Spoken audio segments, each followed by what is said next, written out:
Welcome back to an Educator talk show. Today I've got Mr. Chathura Ganegoda with me, who has bagged sales and marketing experience of over 12 years. I'm pretty sure I'll have like an enjoyable conversation with you to understand your journey, and I'm pretty sure it'll be helpful for our viewers as well. I'd like to throw it at you to give me a little bit of a brief introduction about yourself. Maybe perhaps you can touch points on, the place that you work for and the team that you have built or the team that works for you. Great. First of all, thank you very much for inviting me for this session. So let me start with what I do currently. So I work for a multinational company, Unilever, Sri Lanka. I'm heading a department called Customer Development Excellence, where we take care of pretty much end-to-end back-end operation of the sales operations. So it has been a great journey throughout Unilever. It is not my first job though, because I started with HSBC. That was when I was in my university, and then I moved to Etisalat for a shorter period. From that only I was blessed enough to get into this company Unilever to get myself explored further. So before actually HSBC, I'm actually graduate from University of Sri Jawadanapura, applied science faculty graduate. Now you might ask the next question, so why are you ending up in sales and marketing career? I'll answer for that later. So after that, after my graduation, then I did CIM parallelly as a professional qualification. From that point onwards, then I wanted to learn more, where I stepped into, I walked into University of Colombo and completed my master's degree. So I felt, okay, now I am done with my studies for the moment. So then I just thought of fully focusing on my career and working on multiple functions in my organization. Right. So since now we've got a little bit of a background about yourself, I'm going to dive deeper into it. Great. Let me know who's in your family and, a little bit about your family. Okay. So I'm married, and obviously I have my wife. Then I have a little kid she just turned 1 year, Ayana, and my wife is Pumi. So that's my immediate family. Then I have my parents. So I have 2 sisters. One is not in Sri Lanka, other one is in Sri Lanka, currently working for another multinational. And both of my parents are retired, and currently they are enjoying their retirement. That's pretty much about my family. Fantastic. So what kind of an impact did it have in your upbringing, which is made Chathura? What kind of an impact? Okay, so it's an interesting question. So because we are coming from a middle class family, where my father, he used to be a sales and marketing professional just like me, right? And he was working for few companies, and we have had our ups and downs throughout. I remember even as I remember from grade 6 onwards, I remember we were having tough times at our family, because he was the breadwinner and my mother didn't work, and we had 2 sisters. So he was having issues at work. As usual, sales and marketing professionals, they have their targets, they get stressed out. So it was pretty much a rough ride, I would say. But I think that rough ride shaped me, because during that time I may have thought, okay, why these things are happening to us, why these challenges. But now looking back, I am seeing it as a blessing, because where I am today is because of this journey which I went through, experiences, ups and downs. Sometimes we used to say, okay, when we meet our friends, we used to say, okay, you must be coming from rich family, right?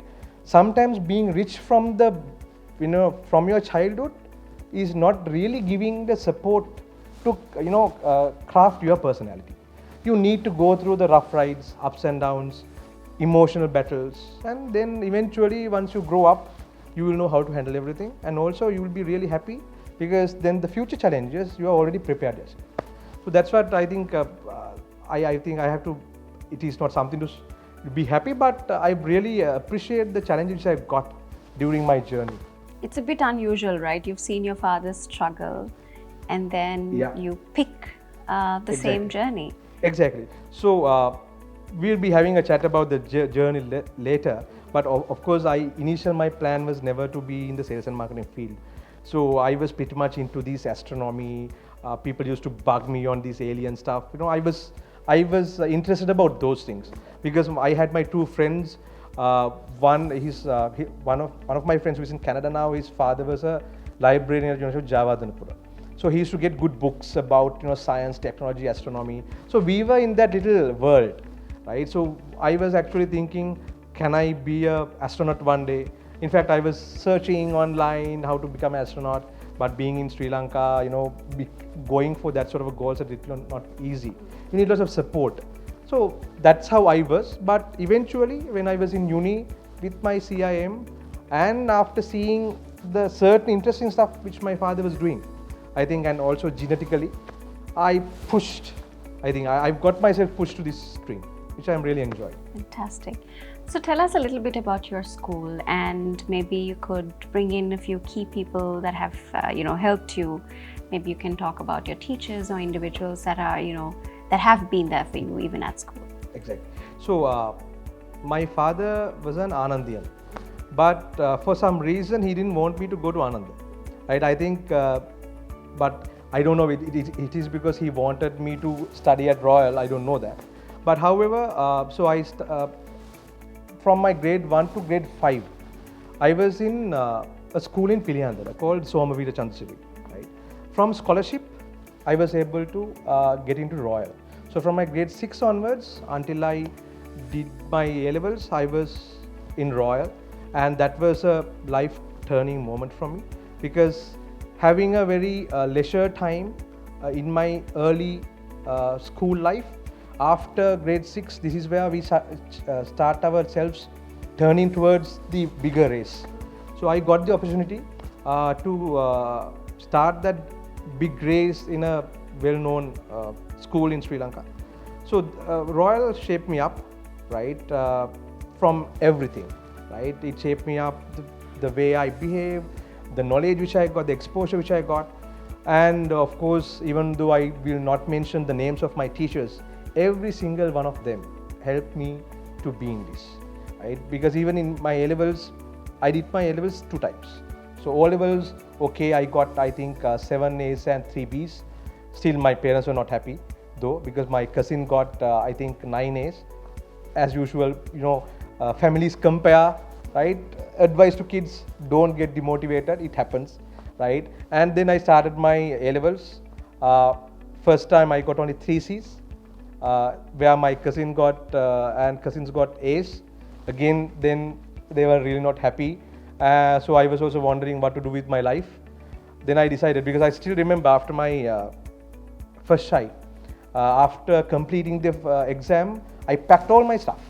I sealed it, right? I kept it aside, and I was having my own time. I was doing, I was playing games, going around with friends, and here we are. The result day came. I've got 3 C's. Now wondering what to be done. Went back, pulled all my packed books, unpacked it, start reading again. That's the journey, right? So I did my second try.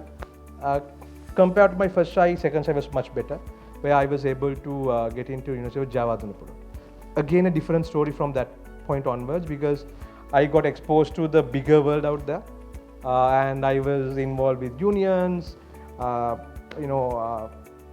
different societies, youth activism, I would say, right? Different experience, and even still my parents used to tell me, you shouldn't have got into these youth groups and do certain things, but still I'm really proud of what I did, because why I'm here, because of that experience which I've got, because of the environment I got used when I was doing all these activities. So that's how the journey so far. So tell me a little bit about your childhood, and as to how your childhood, you did tell us a little bit about it, but maybe you could bring in a bit of depth into the story of how your parents groomed you to whom you are today, plus the fact that you wanted to become an astronaut, but that's like far-fetched stone, to sales and marketing.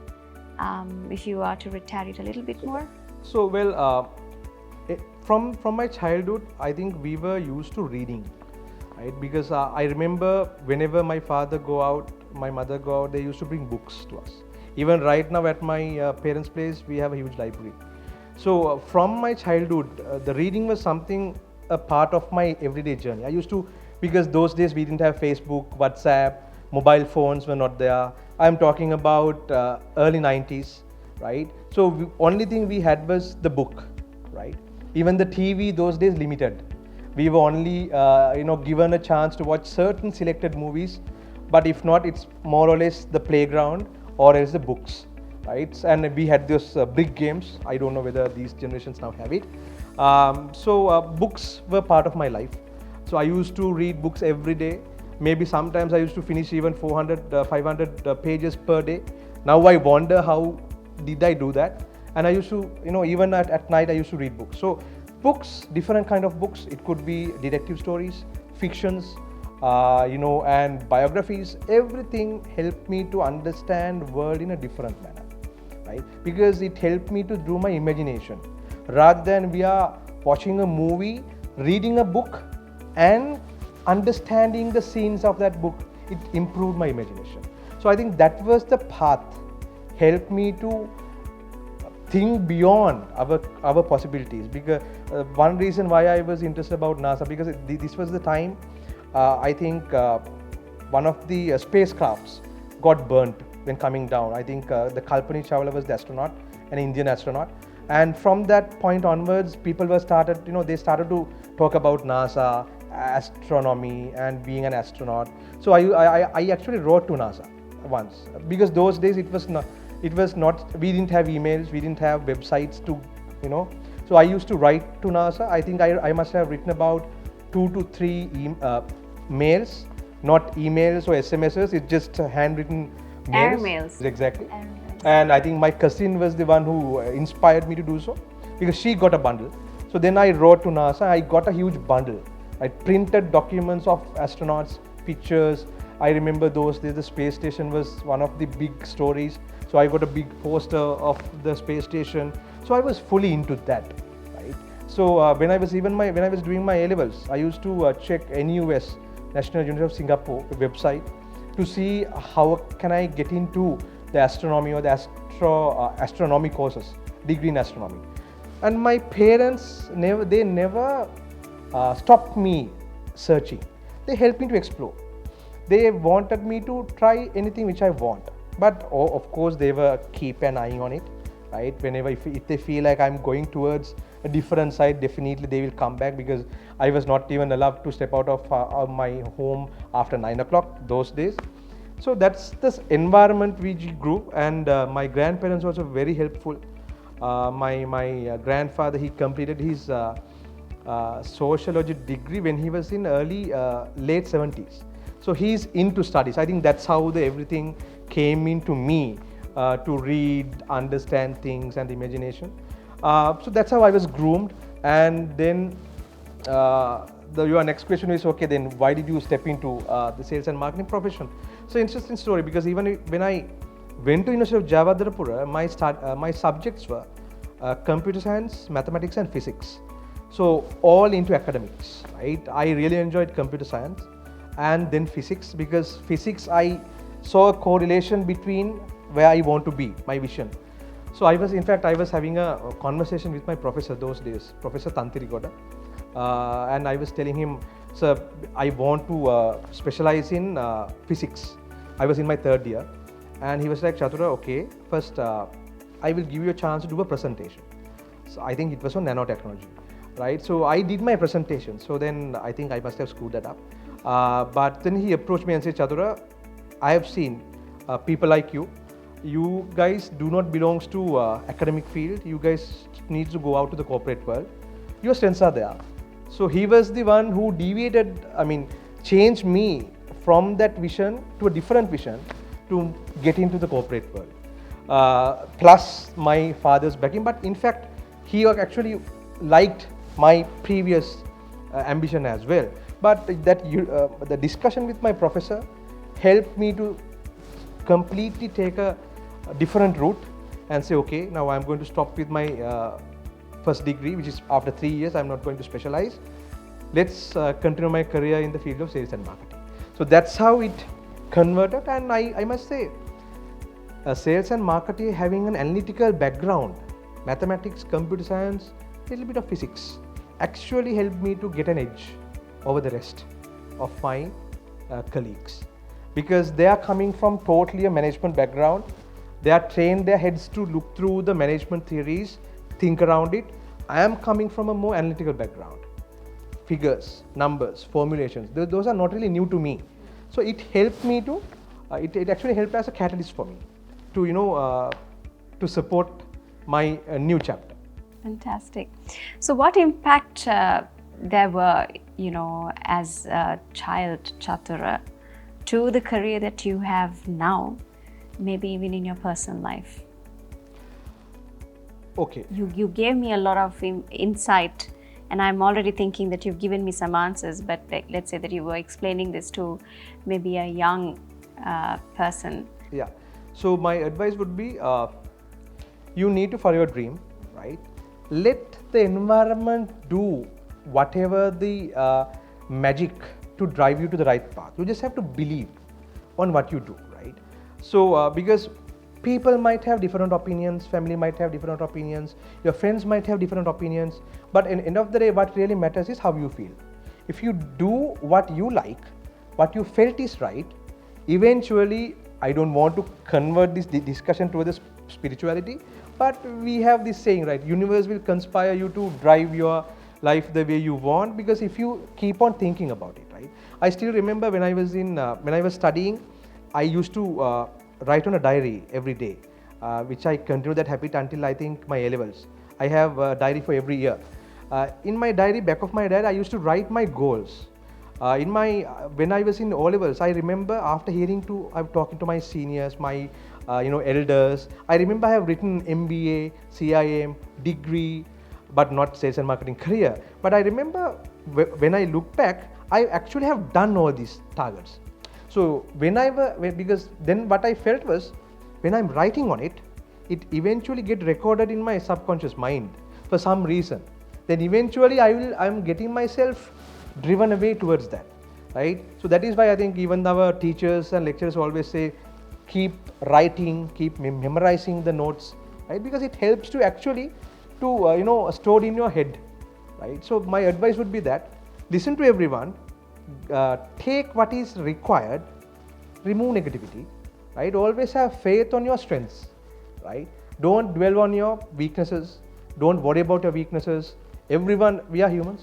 We have strengths, we have weaknesses, right?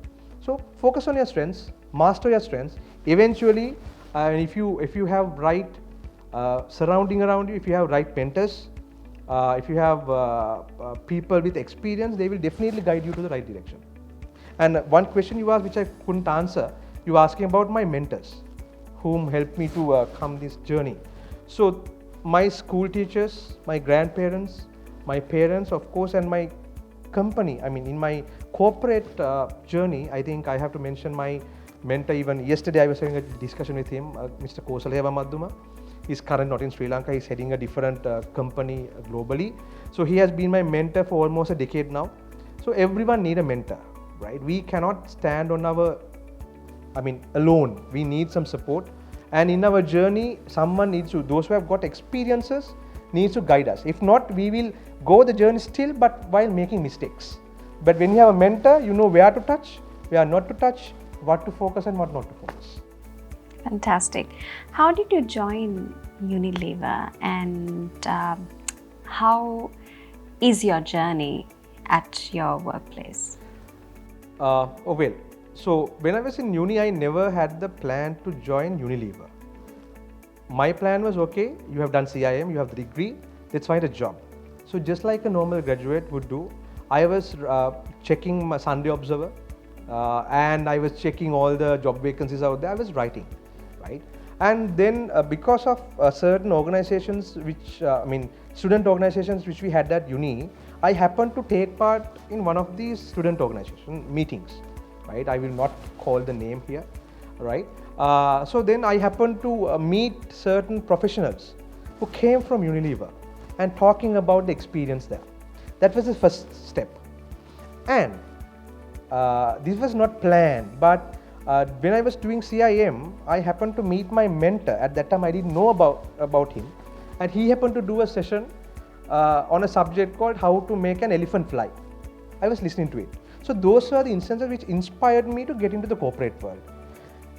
So then what happened was there was this Unilever management training program introduced by my company, and they reach out to university students. They recruit management trainees through this program. So I applied for it. But even though I applied, in my previous batch, only the batch top got selected for this program. I'm not a batch top, I'm pretty much sure, because at that time when I was looking my GPA, it was fitting into a second class, so second upper, not a first class. So I was like, okay, I will just apply. I'm pretty sure if he got selected as a batch top, there's no way for me to get into a company like this. As expected, I did my first round. I got a mail from Unilever saying you are not got selected. It's like, okay, that is what I expected, right? After about 1 month, actually 2 to 3 weeks, again I'm getting a call, an email from them saying, we want to hear from you. Why don't you come to this location just for an interview? So that's my second chance. I went there. For some reason, I got selected, and that's the point I realized. Okay, even though, because hadn't I tried in my first time, I wouldn't have gotten this opportunity. So whether you are not got, even if you are not sure that you are not going to get it, you should try. Those are from my own lessons I learned. So then that's my path set for the management training program. So it was a great program where I got the experience across the company. Because even though now currently I'm a sales and marketing professional, I even got an experience in supply chain, right? So during my 2 years of management training stint, we were sent across all the functions, given the nitty-gritties of the business. My first assignment was being on the field, working with sales representatives, pasting posters, going shop to shop, understand their pain points. That's how the start was given, right? So that's how the journey started. From that point onwards, I think it was pretty much a great journey, right? With the blessings of my mentors as well as my line managers and my seniors, I was able to get into good projects, good exposure, and the whole reason why I'm right here is because of that. So that's how the journey. Can you explain me the structure of a multinational company and how it works? Can you give like a basic introduction of it? Because I'm pretty sure people are very curious to know how important that is to structurize, a company like this. Exactly. So because even when I do sometimes my lecturing, I come across students sometimes get confused. Okay, when I say, okay, this is our multinational organization hierarchy or the functionality, they were like, we don't have in my organization, right? Especially the local organizations, which is true, because multinationals have come to this level after years of experience. They have tried different structures, different methodologies. Finally, they have arrived to a certain structure. Even these structures will get changed in future. There's no hard and fast rule saying this is the structure forever. Structures are changing based on the challenges that you face in the company, in the business. You need to take certain changes. So if you really look at a structure of a multinational, basically we do have a hierarchy, that is true, and it's functional based structure. We have sales or customer development department. We have a marketing department, supply chain department, and we have a supply chain make, non-make. Make is about the factory, non-make is basically about the demand planning, network planning, the sourcing part. So then we have the finance and of course the HR. So basic functions are there, and in these basic functions, for example, if I talk about customer development, even under customer development there are sub-functions, which I represent one of the sub-function called CD excellence or customer development excellence, where we have a different role to play even under customer development. Because sometimes people ask, okay, what is customer development? We say it's sales. But in other companies, sales versus this is totally different. So that's how basically, and multinationals predominantly run on processes. We have our value systems. We have our ethics, corporate ethics are there. Governance is there, right? And these are not controlled by a single owner, We have board of directors. Every director is responsible for a certain function. Whatever happens in that function, the director is answerable. If something happens for an organization, the chairman or the chairperson is answerable. So that's how the structure is pretty much. Fantastic. You seem to be a very busy person. My next question is, how do you use your lesser time? Okay. I hope my wife is not watching this because this is one of his biggest complaints, saying you don't have time, right? But somehow I try to manage my time with my family. It's more or less like you manage your day. If you can manage your daily calendar, of course, if you know exactly what to be done, and if you can put your 100% for the time allocated for that particular task, there's a very lesser chance that you would have fully occupied calendar, right?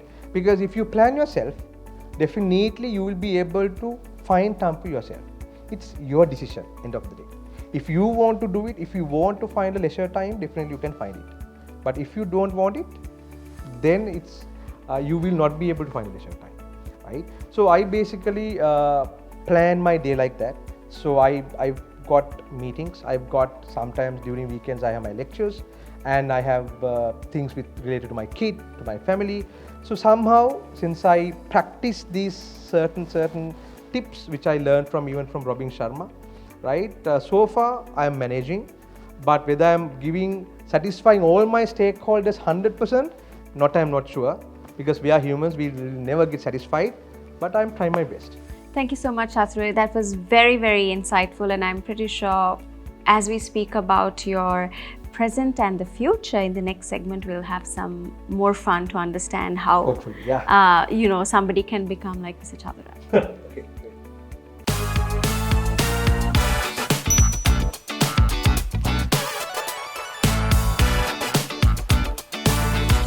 Welcome back. You are on the Educator talk show, and we've got Mr. Chathura with us. And right now we will be diving deep into your present and the future to know a little bit more about your career and to guide the viewers as to how they can become another Mr. Chathura.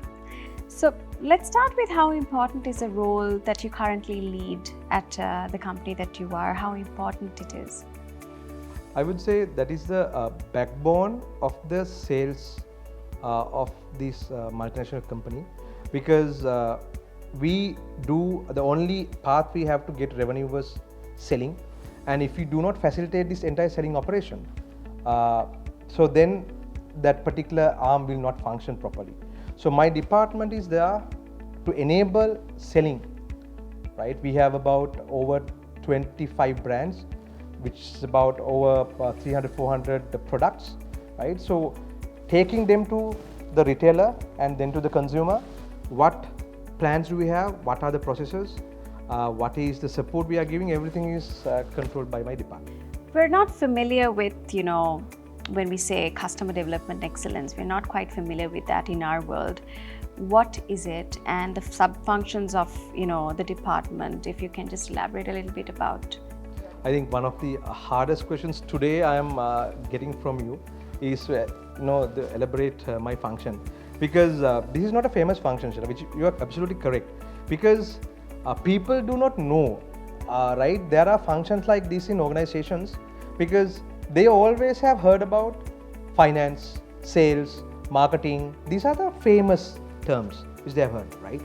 But when you actually start working for a company, only you realize, no, there are more functions where you can get yourself, applied for these kind of vacancies. This is what we do. Right? So CD excellence, or customer development excellence, is a function which comprises of many sub-functions. For example, IT function, then training and development for sales teams, governance, administration, then we call it distributor management or business partner management. Then we talk about safety.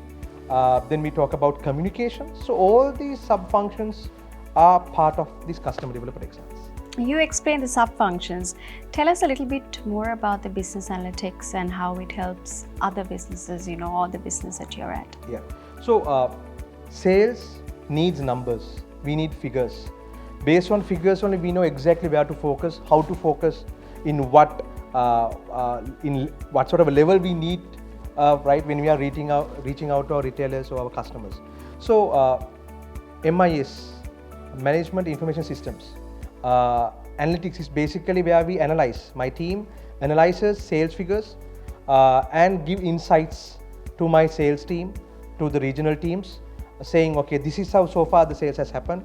This is how it should be. We forecast, we predict, and we give. So we are enabling them to guide their sales teams based on the reports or insights that we provide to our sales force. What is customer development, IT? You know, when you hear the word IT, people also mistake it for just information technology. But Exactly. how does it differ from an IT department of an organization? Yeah. So customer development IT is not the IT generally a company would have, because even in my organization, we have a separate IT department where they take care of our systems, emails, laptops, and everything related to our office ecosystem. But customer development IT is where, have you ever wondered, whenever a sales representative go to an outlet, how do they memorize all these products? How do they propose certain items to the retailer? Do they write it on a paper? No. We used to write it on a paper, but now we are talking about 300, 400 products. Can they memorize it? Of course, if they can memorize it, they will not come for a job like this. They would have passed their A-levels and all gone for a bigger career, right? So then we need to support them. We need to enable them. So, and also we have our distributors across the country, right? Where they purchase our products, they keep in their warehouses, they distribute our stocks to the retailers in that particular area. So they need a distributor management system. They cannot do it using a paper, using few people. They need a proper system to inventory management, warehouse management, logistic management. So customer development IT is taking care of all these factors. They help to have a proper IT system for our end-to-end distribution channel until product reaches the customer, who is our retailer. So taking care of the order taking system, inventory management, everything is managed by this team. Fantastic. Your company must be having a big sales force, right? I mean, it's a bigger sales force than with whatever you're explaining over here to cover the entire island. And therefore, to ensure or maintain quality, it must be a challenge as well, right? Exactly. So how do you engrave that attitude while carrying out their operations? How do you do it? True, because very valid question, Shay. Because the reason is, so we are having over 1,000 sales force across the country, and these sales force are our, they have done their O-levels, they have done little bit, some of them have done their A-levels. They have joined to become a sales representative because of the environment that they have got at that time, because of their qualifications. So we cannot expect them to run on their own without a proper guidance. So it's our job, because end of the day, if they do their job properly at the retail shop, if they do their selling properly only, the company get the benefit out of it. So we have to ensure that our sales arm works without any problem, seamlessly. They are at their best at the point of selling. So that is why we always need to have the trainings given to these guys, right? We have to ensure whether they have the right product knowledge, whether they have the right motivation, because sometimes they must be carrying lots of problems in their head the moment they reach out their mudalal, right? And then they will of course not work to their optimum levels. So we need to figure out these things. We need to enable them. We need to break the barriers they have, maybe the language barrier, maybe the grooming barriers, maybe how to present, how to negotiate, how to market, right? How to keep things in their mind. And from the point, enabling them to reach that outlet, how well we have provided the facilities, their bicycles, right? So all these are taken care of by my team, right? We have a separate, we call it training and development team. Very recently they went across the country and did a superb training to all our sales force. So they take care of everything. They ensure our people are at their best at the point of selling the products. How important is safety for your company? Number one. Safety is number one for Unilever. It is even at the top of the sale. So we will not compromise safety at any cost. Even if we lose sales, sometimes we will not risk our safety. So safety is priority not only for our own employees, even for our extended employees. So we have a separate arm in my department. We have a separate safety arm who take care of event management safety, road safety, office safety, right? Because even us, sometimes we are not really caring about it. So safety is priority, and so my team is taking care of it end to end. And because if we compromise safety, then it will be we all are responsible for that incident. So your company has many brands, and I'm sure each of these brands must be sending many communications, to your sales force, and then there could be different teams that are handling it. Do you think it's effective, and how does your department ensure the effectiveness of these communications? Maybe it's just not one person that's doing it. Yeah, so this was a problem we had as well, because exactly like you said, many brands, many communications, many activities reaching out to my sales force. So Salesforce, like I previously highlighted, if they have the capacity to memorize everything which they receive, of course they will not be doing this job. So they need some support, and we have set some governance to this as well. One arm on in my department, the communication arm. This is the team where they handle all these communications. Whatever the communication comes, we have our standard bulletins, standard days. We have said, okay, only this day we will be sending these kind of communications. On Fridays, X or Y type of communications. Because we have streamlined it, so then we ensure that our sales teams are well prepared. They won't miss any of these communications, and they have enough time to go through these and get it to their head. Okay, so when we visit a retail outlet, in many occasions, sales individuals attached to your brands approach us for direct selling. And, it could maybe, trigger them to purchase. Sometimes they also walk away with it, right? Does that come under your department? And if so, what are the challenges do you face, in managing such operations in supermarkets or in open fields like that? Have you ever bought when they propose or when they sold to you? I'm assault you. Yeah, sold when they, Okay, but honestly speaking, when they walk to me, maybe if I have got my own list, I might. So you didn't want them to disturb that list? I might not continue. I might not, give them the attention. I might continue with whatever is on my list. Oh, great. So you are one of the kind. I feel shoppers. bad for telling you this, but that's No, how that's how right. So these different kind of shoppers are there. So we have trained our teams for that as well. We know because so we have a separate we call it customer development activation team. We have over 300 sales force separately deployed in outlets to carry out these promotions. So we know exactly what kind of shoppers they are going to expect. So we have trained them how to negotiate, how to break customers like you. If you have not been broken yet by them, then it's an alarming signal for me. I need to go back and check that, right? So this is the team where they promote or the direct selling all our products. So it's a different ball game end of the day, because it is direct selling. They want to create a good impression. They want to look nice, because you will not let anyone to approach you if they are not really groomed, if they are not really presenting themselves well. So we are taking care of that. Plus we are giving them the product knowledge and ensure that they communicate what exactly we want to, what the brand manager want to communicate to the shopper, to the consumer through them. And also, I think purchasing with patience is exactly, because sometimes they must be talking to 50 people, but only 2 people buys it.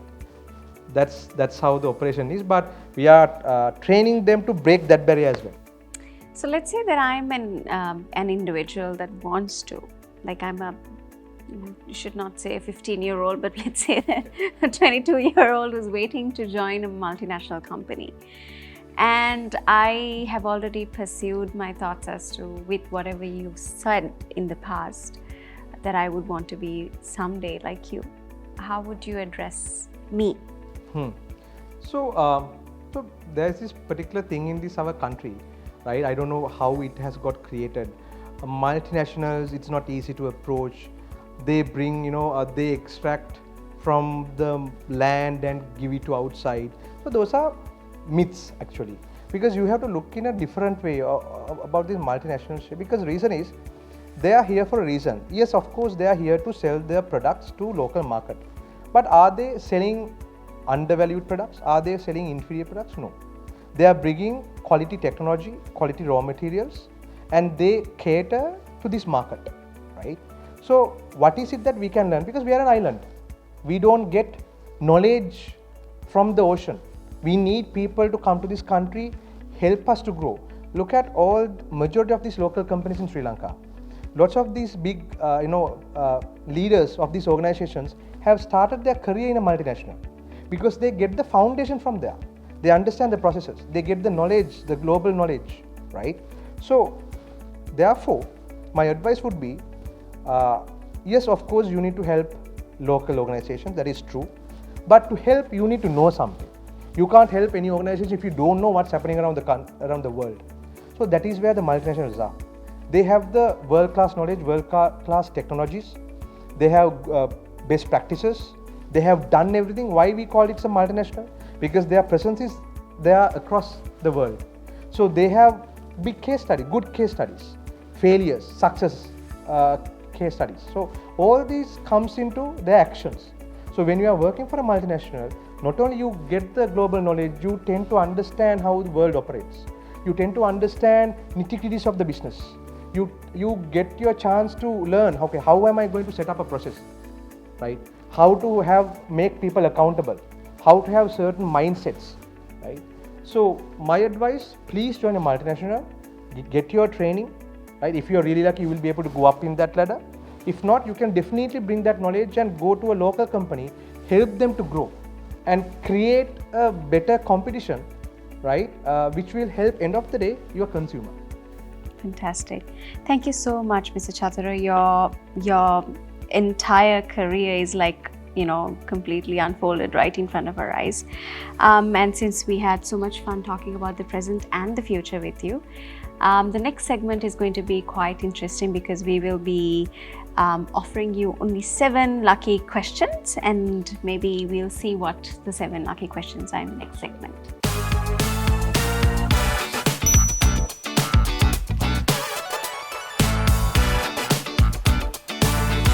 Welcome back. We are in the Lucky 7 segment, which is going to be you picking these cards up, handing over to me, and then answering. I don't know how they are placed, but yeah, you can go ahead and pick one. Am I allowed to look at it? Yeah, you can look at it. What does your child want to be when she grows up? How do you answer that? Yeah. She's just 1 year old. I haven't spoken. Okay, do you think maybe we can tweak that question a little bit? Maybe do you think there is something that you can drive her towards, just like your father did to you? So anyway, we have had a discussion about this with my wife as well. So she actually wanted her to become a pilot, right? But of course, what I advised her was, let's see her talents, what she loves to do. Based on that, let's help her to drive her dream, rather than we trying to make our dreams come true through her. Maybe my wife wanted to become a pilot and she couldn't. So I think it's pretty much unfair if the parent tried to achieve their dreams through the child. Let her to drive, because based on the environment, based on her experience, based on her exposure, right? She would say, I want to be an entrepreneur, right? Maybe we might advise her, especially becoming an entrepreneur in Sri Lanka is quite a challenging thing, but still we will have to help her. So that's how I would look at it. That's a lovely answer, because a lot of parents are pushing their children to be their better versions. Okay, what would you like to do during your leisure time? So I basically stay in front of Netflix, and I spend time with my girl too much. I mean, I think most of the time when she is around, I don't have time to watch even TV. It's just basically playing with her. And third would be reading a book. So these are the things generally which I do when I get a leisure time. How many questions should I answer? You have to answer 7. 7, okay. Do you know to cook? What kind of dishes you know to cook very well. Okay. I know how to eat, but cooking is not my thing. If there is any crisis situation, then if I don't have any support, right, I would even if assume Uber or the pick-me is down, maybe an omelette would do. More than that, sorry, I don't know about it, which I'm planning to learn in future.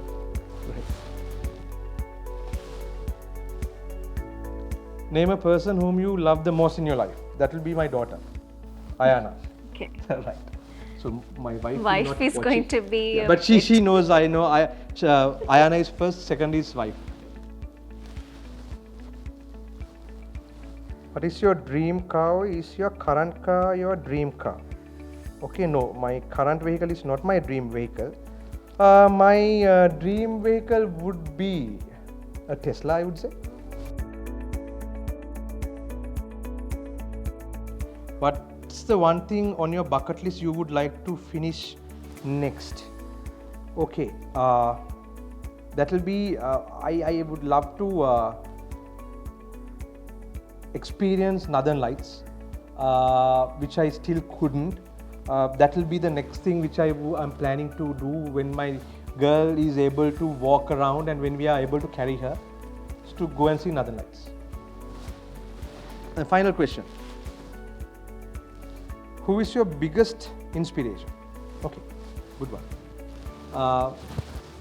There are many. I will not restrict to a one person, because when you read biographies of people, you will see everyone has not just popped out from to a success overnight.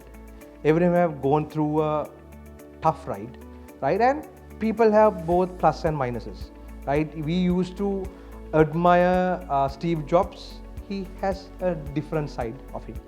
We are admiring currently Elon Musk. Even him is having a different side. Sometimes we really don't admire. So all the positives, all the things which I can get from anyone, right? Even from my colleague, if I can get inspired, that is fine for me. So I am generally getting inspired from everyone. I learn from them. So all of them around me are my inspirations. Thank you so much, Chathura. I'm pretty sure anybody who is watching this would be inspired by you. And it was lovely having you on the show today. Thank you very much. We will be tuning off and meeting somebody again who would be another inspiration to you, just like Mr. Chathura. Let's meet up again very soon.